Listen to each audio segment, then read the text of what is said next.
స్థానం లాగాను. మరి ఈ బిడ్డ లూదియామణి గారు మరి చక్కగా చూసాం కదమండి, మనం చక్కని కూడికను ఏర్పాటు చేసి అనేక మందికి దేవుని యొక్క అభిషేకము విడుదలవడానికి దేవుడు ఈ బిడ్డని ఒక సాధనంగా వాడుకున్నాడు. దాని శాఖలు ఎలా ఉన్నాయంటే వ్యాపిస్తున్నాయి.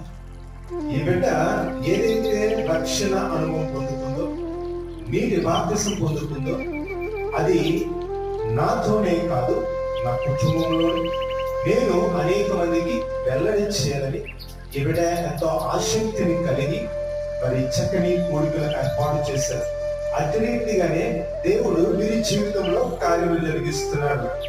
తర్వాత చదివితే కనుక, నీరు సమృద్ధిగా ఉన్నందున, చూడండి, నీరు సమృద్ధిగా